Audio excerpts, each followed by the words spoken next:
Hey there, welcome to Magnetic Mama, the podcast where we parent with nervous system wisdom, soul-led grit, and zero shame.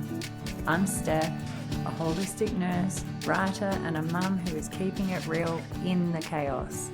I'm giving you permission to raise resilient kids without losing yourself, because when you thrive, your kids can too. So let's get into the messy middle and find our magic.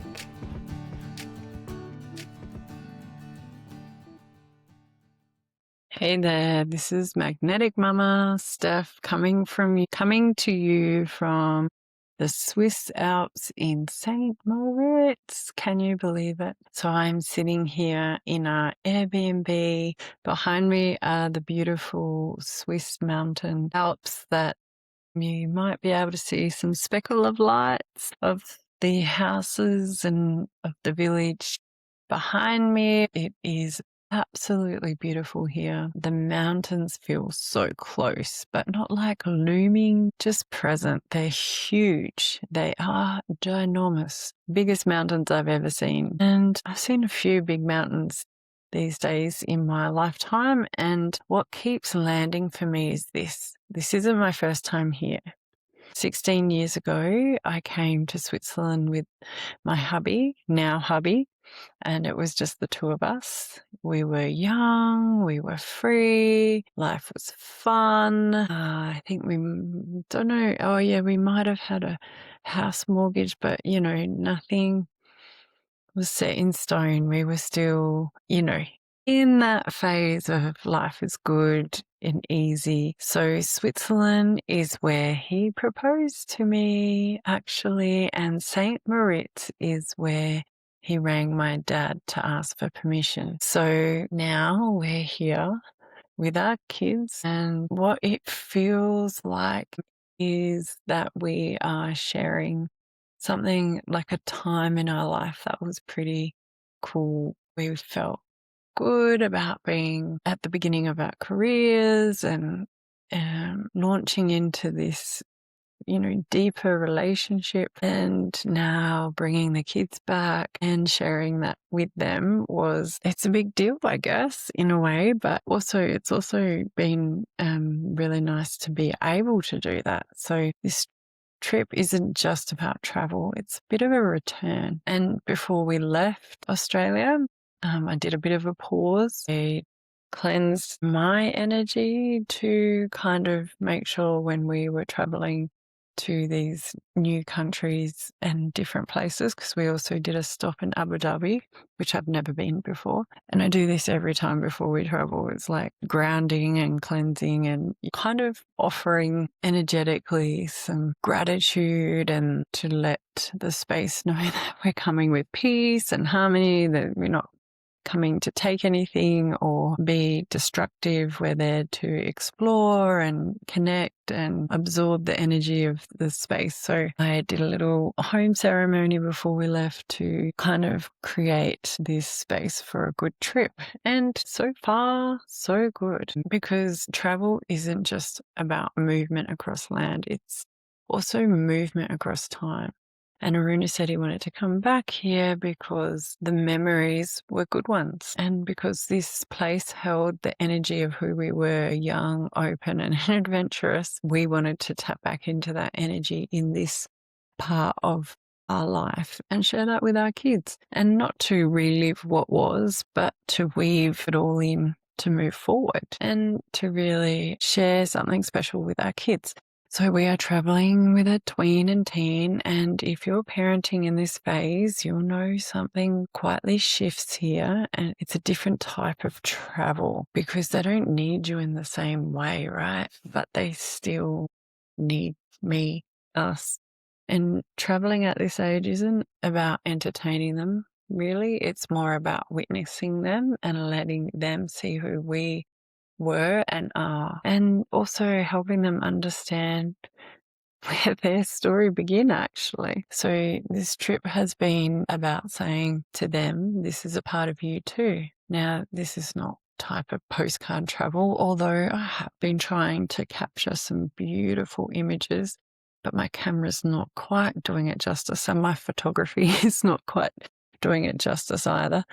But this for us is real, like it's family travel. And family travel is kind of what I'm going to be talking about in this podcast, because when you start handing over the responsibility of suitcases and belongings, it is a whole new world. So there's suitcases everywhere, clothes piled up by a random door. Someone's always hungry or tired, and the jet lag, the phones, the iPads. I thought this was going to be a no technology expedition, but it wasn't.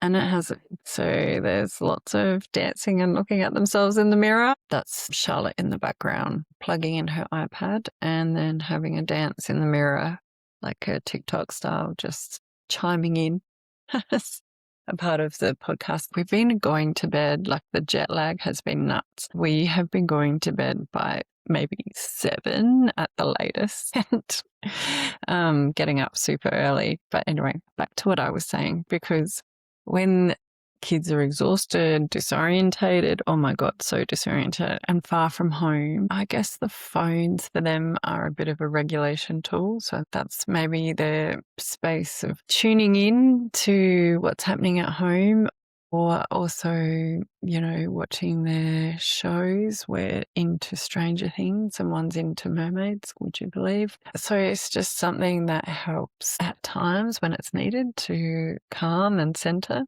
but then to cut it off when we want to go do stuff so that we can put them away and go explore this beautiful country that we've come to. So yeah, it's been an interesting journey. It's not been easy, but trying not to make phones the enemy, but rather this trip with the phones. And there's a big thing about phones and teenagers in Australia, especially at our school at the moment, group chats. It's all going nuts. I have been working on a little program to hopefully help parents around managing phones and the energetics behind it rather than just the do's and the don'ts sort of thing. So stay tuned for that. But for me, it's about balance and choosing connection over what's right, which doesn't sound, but it's a totally different conversation. But it's one that's kind of been floating up and around while we've been traveling. And it is going to be something that we will have to continue battling and talking about and conversing with. So trying not to make it the enemy and trying to really guide in a way that empowers using the phone connection, communication as a tool. So having those conversations constantly, even while we're traveling, is what we've been doing quite a bit. So the jet lag has been real. So we've been here now for 3 days in St. Moritz, the beautiful St. Moritz. This is where Aruna's called my dad and asked for permission. So when we came the first time, I think we only stayed 1 night and we didn't really get to explore the little beautiful villages. Also, we weren't able to snowboard or ski. We actually taught ourselves to snowboard and ski back in 2013 in Japan. I was pregnant with Ruby and we went on a snow trip and with our friends, and they taught us how to snowboard. So since then, Aruna and I have had the snow bug, and obviously prior to moving to Melbourne, we used to live in Darwin. So when it was super hot in the wet season, we would choose super cold places to get away, and we would spend our time learning to snowboard and explore different areas of mountains. So that has continued. And this time when we arrived at St. Moritz, we spent 2 full days up in the mountains on Corbiglia exploring around. And let me tell you, it is magnificent, like unreal mountains. They are so huge and so powerful and so beautiful. It's just like, and like snowboarding's kind of just an excuse to go up the mountains, and because you get the chairlifts and you get to go right to the top and you get these glorious views. If you check out any of my Instagram or Facebook, there's some hopefully reasonably cool pictures of some cool mountain pics that just capture these majestic giants of the earth. And their photos, like I said, my photos don't do it justice, but So we have been going hard, and let me tell you, their blue runs are their easiest runs, and they are still hard for me. And not that I'm a pro snowboarder, and when I look at all the little kids here in Switzerland who our snowboarding instructor said, like, some of the kids here spend 100 days on their skis every year. Like, phenomenal. Like, they're 5 and have been skiing since they were 2, probably, like, phenomenal skills. So, had to adjust my expectations and, to be real about what I can and can't do as a 45-year-old woman who's only been snowboarding for 11 years, and probably of those 11 years I may have done 50 days. So keeping my expectations low, even at the hiring the equipment at the snowboarding place, these beautiful Swiss guys. I think they're Swiss. They might be Italian. A lot of Italian people here. The girl's ski instructor was Argentinian, so beautifully multicultural people working around. And they were like, oh, our snowboard equipment's pretty basic. And it's like Solomon, their basic is pretty medium okay. So I was like, I think we'll be right. Thanks. We can manage. We'll make it work. So we've been snowboarding on Solomon's, which is pretty cool if you ask me. But according to them, it's basic. And, and this is so cute because they're so fussy. Like, conditions aren't great. And we're like, oh my God, it's amazing. Because, they see it every day, and I guess they know the weather patterns much better than us. Like, we booked our second day thinking, yay, we've got our second day with a ski instructor, because she could only do that day and the girls loved her from the day before. So we went, and it was super cloudy up in the mountains. Like, it was so cloudy, and like visibility was nearly zero, and it felt quite dangerous because I certainly had not done anything like that before. So I'm hoping tomorrow, we had a rest day today, I'm hoping tomorrow when we go, it's going to be mint, because today was beautiful. Our rest day, we spent meandering through the beautiful village and exploring all the designer shops, which we only window shopped. But we ice skated, we ate pizza, and I had gnocchi. And so it was cool just to rest. But I guess as a result of that, and because it's dark, we've just been going to bed so early, like 6 p.m., 7 p.m. And because the sun sets about 4:45 here, it just feels like it's okay to go to bed quite early, because the darkness kind of invites this surrender. Early nights, early mornings, and the weirdest, most vivid dreams. I feel like it's a bit like jet lag. But it's not, because we've kind of been here for a while. We had a stop in Abu Dhabi, so we sort of like should be catching up. But it's just so physically demanding, these hills. Like I said, the blue runs are intense. And so our bodies are just renegotiating time. And instead of fighting it, we just leaned in. And sometimes the body knows before the mind, and it just catches up. Our apartment is very Swiss. It feels very traditional with wood furniture. It's very clean, organized, super intentional, and the beds are amazing. So that kind of sleep, it's kind of like the sleep that you get feels like it's doing something to yourselves. And after long days on the mountains, that rest is super important. It's not indulgent, it's integration. So each morning we've been waking up pretty early, cooking our breakfast, having coffee, and we walk to the gondola and collect our gear. And that walk has become a bit of a ritual. The girls hate it, but I love it. It's like a warm-up, gets you ready, your bodies. I've been stretching, breathing, and I know people are going to think this is weird, but I've been singing to the mountains and just trying to tune in to the energy here, not just where we are, but who we're here with, like tuning in not just to where we are, but to who we were here 16 years ago. So we spent 2 days up Corviglia mountain, as I said, and the girls had the most beautiful instructor. She was from Argentina and she had the most vivacious energy. She's like chatty and super energetic, and the girls loved her. We only booked her for one day, but they loved her so much we were like, oh, let's do another day, which was lucky because visibility was so low that if we hadn't had her, I think it would have absolutely been a disaster. She was amazing because she just built up the confidence in the girls. And when we had lunch with her, she told us her stories of her life here and about her family. And it's quite interesting because we had a snowboarding instructor from Italy who worked in Australia. He was super cool too. We hope to follow him to Falls Creek and do some snowboarding in Falls Creek, which we haven't done yet. And, listening to their lives is quite remarkable. They sort of move between the seasons and countries, and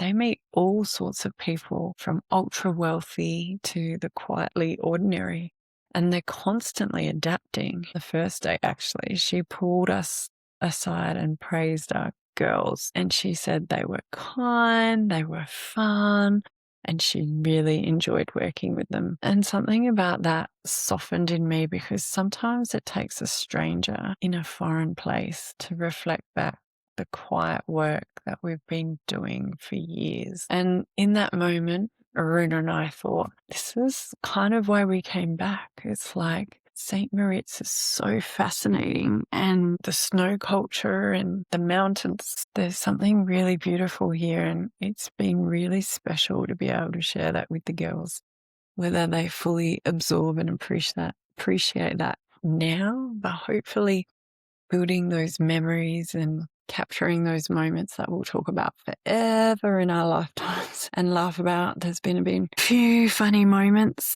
here on the trip that hopefully we can look back and continue to laugh throughout our lives, and just allowing that to be a connection thread that we bring up in our conversations and, tighten our bonds. So the mountain culture and the wealth and the high-end fashion here, like Prada sponsors the chairlift. So on this mountain in Corviglia, and then on another mountain, which I can't remember the name of, Gucci sponsors the chairlift.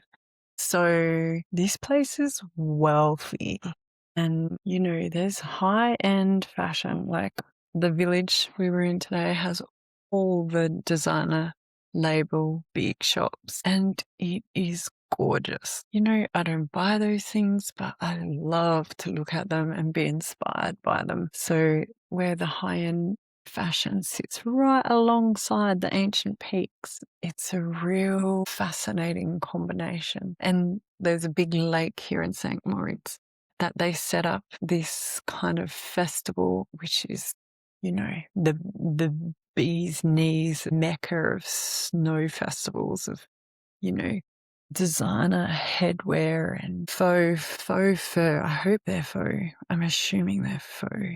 Fur coats and boots and gloves and accessories, and it's extravagant. It's extravagant. It's super extravagant. So that has been an interesting journey navigating expectations, especially with the kids, while we're surrounded by this opulence. Mind you, our kids are dressing like the Bogans from Australia, and if they could, they would wear their tracky pants and their Ugg boots down the main street, which actually probably would fit and could start a trend, but it's definitely not designer. But I guess what's been an interesting question is, how do you enjoy that beauty without comparison, as I just did? And how do we appreciate the luxury without losing that humility? Because for me, it's all about the mountains and the lake and the culture and absorbing that, beautiful energy of place, particularly, as I said, the mountains, because the mountains, when you listen, answer quietly. They don't actually care about status. And I think they're asking for reverence, not performance. So that has been a really fascinating space to navigate. And we've been talking about it a lot I kind of just want to segue a bit from the opulence of St. Moritz and the glamour to something a lot less glamorous and something that I think less talked about when traveling. And I don't know about you, but as other mums or dads, but for me, I spend a lot of my time in the laundry and sifting through people's dirty clothes.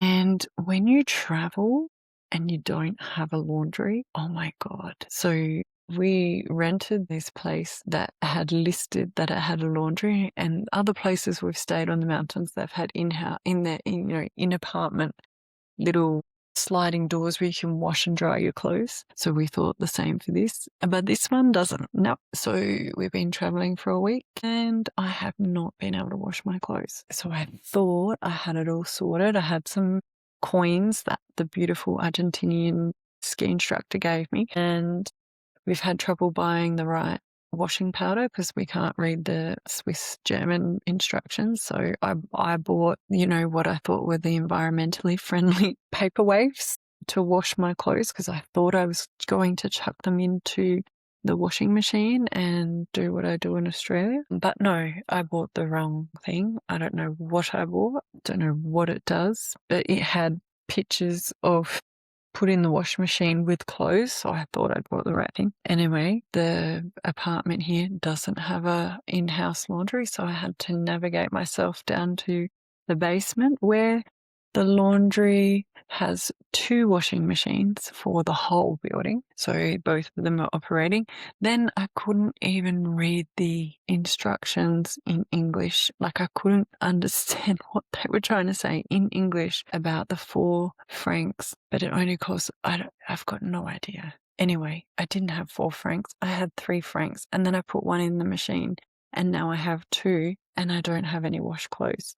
So I don't know what's going on. Anyway, I resorted to the bathtub and have kind of washed using these non-soap things, which I don't think worked, in the bathtub. And now we're drip drying in the apartment. Laundry is a big part of travel. And at some point on every family holiday, you stop counting ski days and start counting underwear. And we are down to our last few, and if I don't find it, well, no, hopefully by tomorrow, bathroom drying, laundry will at least have a clean pair of knickers. So yes, this is an example of resilience and adaptation while traveling. You obviously don't have your home comforts, and you've just got to find a way to make it work. And this washing scenario was one of them. Mind you, I was not very cool, calm and collected because it is a pain in the ass to wash things by hand.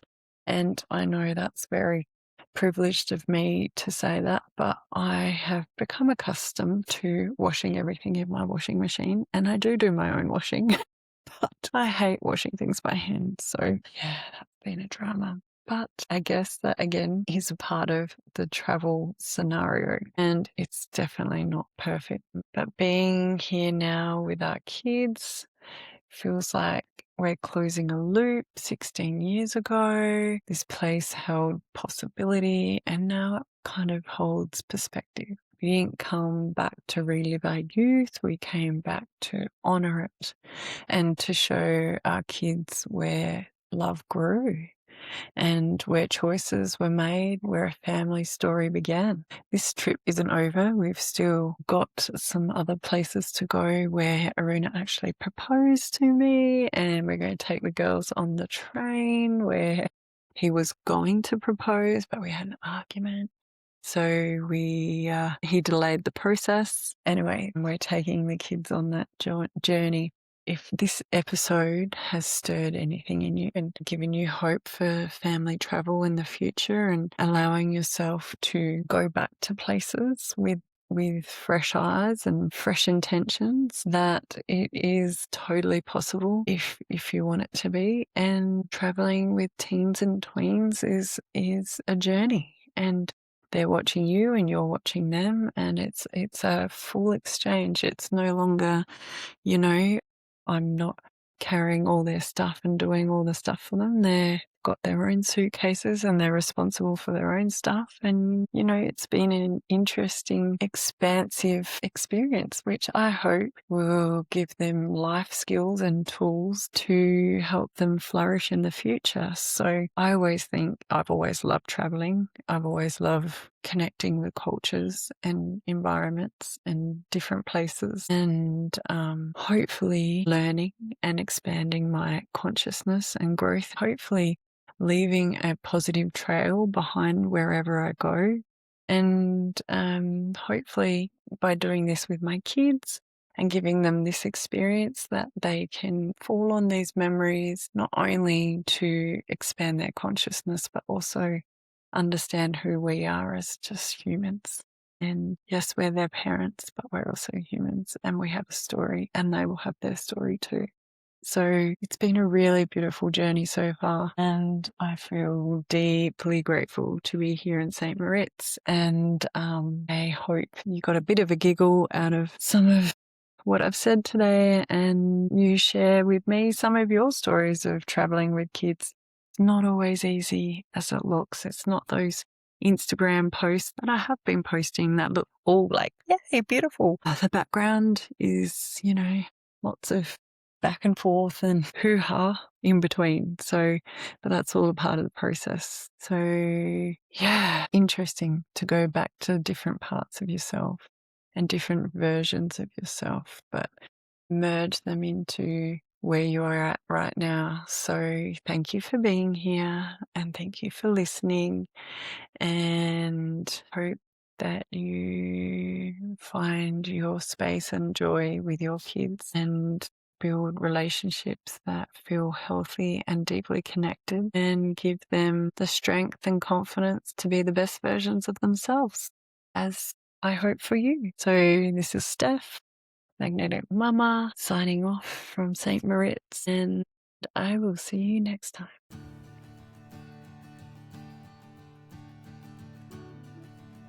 Thanks for tuning in to Magnetic Mama.